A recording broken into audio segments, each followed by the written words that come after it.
Selamat pagi pemirsa, mengawali aktivitas di pagi hari tentu harus dengan semangat.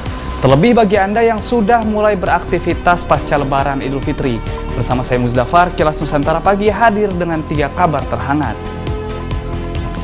Pemirsa, meski sebagian masyarakat masih menikmati libur Lebaran, strategi dan persiapan arus balik telah mulai diterapkan oleh pemerintah. Kapolri Jenderal Listio Sigit Prabowo mulai menerapkan strategi rekayasa lalin di Bali, serta pengaturan penyeberangan di pelabuhan.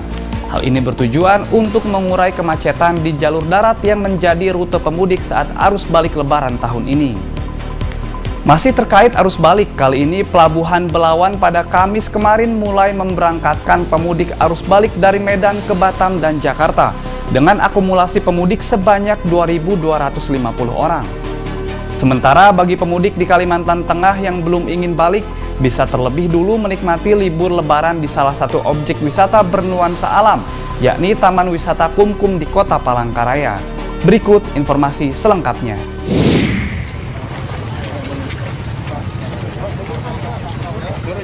Usai melakukan pemantauan pelaksanaan protokol kesehatan di lokasi wisata Garuda Wisnu Kencana yang terletak di Kabupaten Badung, Bali pada Kamis petang 5 Mei, Kapolri Jenderal Polisi Listio Sigit Prabowo mengatakan puncak arus balik libur Lebaran 2022 akan terjadi pada tanggal 8 Mei mendatang.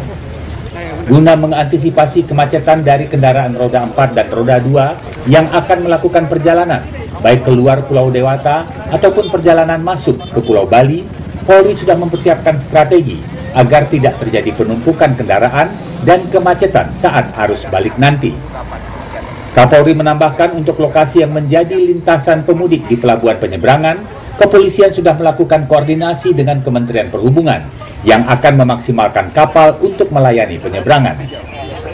Sementara untuk jalur darat, rekayasa arus lalu lintas yang sebelumnya diterapkan saat arus mudik Lebaran dimungkinkan untuk diterapkan kembali saat arus balik Lebaran, terutama di ruas jalan tol.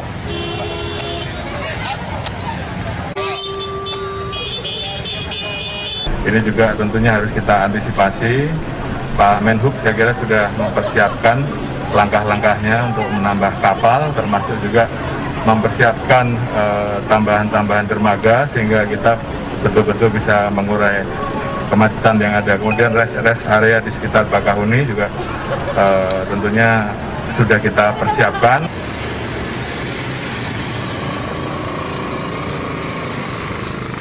Sesuai arahan Presiden Joko Widodo, Kapolri juga mengimbau pemudik dan pelaku perjalanan untuk menghindari puncak arus balik agar dapat mencegah kemacetan dan tetap melakukan perjalanan dengan nyaman. Dari Kabupaten Badung, Bali, Pandey Yuda, Kantor Berita Antara mewartakan.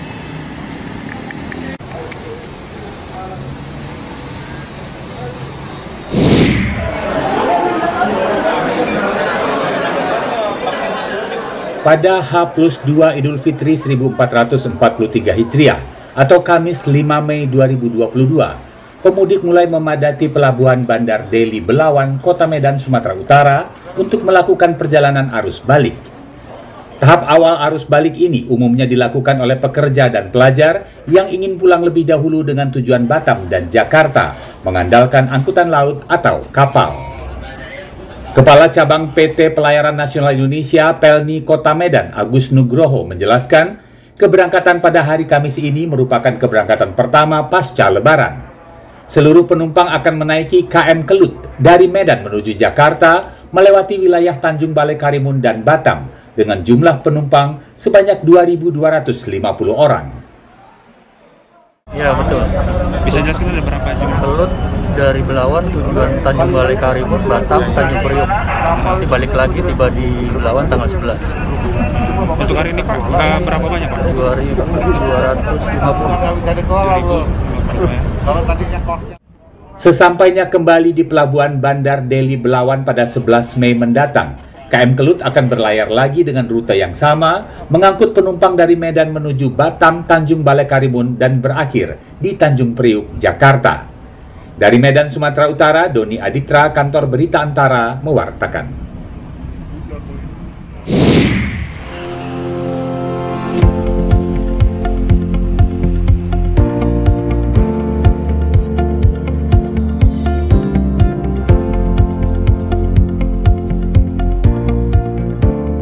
Masyarakat Kota Palangkaraya dan sekitarnya mengisi libur Lebaran tahun ini dengan mengunjungi sejumlah objek wisata.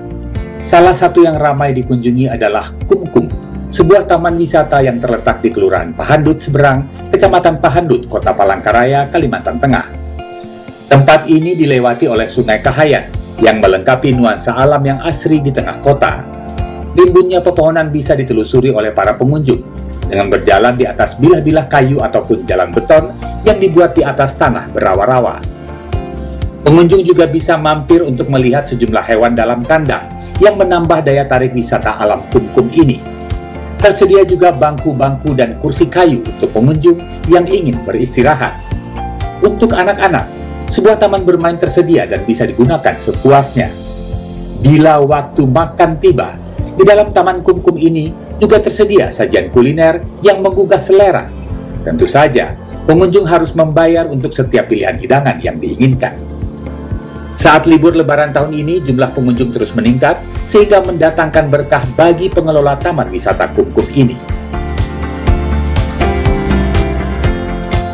Hari Lebaran pertama kemarin tuh rame banget. Terus yang hari kedua juga rame. Sampai hari ini juga rame. Terus pengunjungnya juga mengikuti protokol kesehatan. Ya ada berkahnya juga ya Bang. Lumayan pendapatan sih Bang. Daripada yang corona yang tahun kemarin. Menyambut libur Lebaran kali ini, selain sarana prasarana serta fasilitas yang sudah ada, pengelola menambahnya dengan pertunjukan musik hidup atau live music dan juga karaoke, sehingga menjadi daya tarik tersendiri bagi para pengunjung. Di sini sangat menghibur, makanannya cukup sederhana dan enak, lalu ada live musiknya, dan anak-anak kalau dibawa ke sini juga tempat bermain banyak, sehingga cukup menyenangkan lah. Pengelola kawasan tetap menegakkan protokol kesehatan sebagai syarat operasional tempat wisata di masa pandemi COVID-19 ini. Namun banyak pengunjung yang terlihat tidak berdisiplin saat berada di kawasan wisata alam dan kuliner Kumkum ini. Selain tidak bermasker, sampah-sampah juga terlihat di sejumlah tempat, termasuk di dalam kandang hewan. Jika tempat wisata ini akan terus dikembangkan sebagai destinasi wisata unggulan, pengelola dan masyarakat harus lebih peduli dan menegakkan disiplin dengan lebih baik. Dari Palangkaraya, Kalimantan Tengah, Redianto Tumon, Kantor Berita Antara, mewartakan.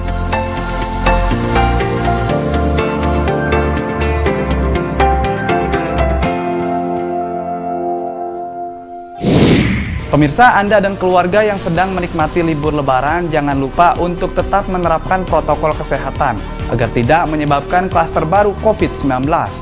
Informasi terkini lainnya bisa Anda akses di situs antaranews.com, YouTube Antara TV Indonesia, dan juga kanal UCTV. Saya Muzdafar akan kembali menyapa Anda di Kilas Nusantara siang pukul 13 waktu Indonesia Barat. Selamat beraktivitas dan sampai jumpa.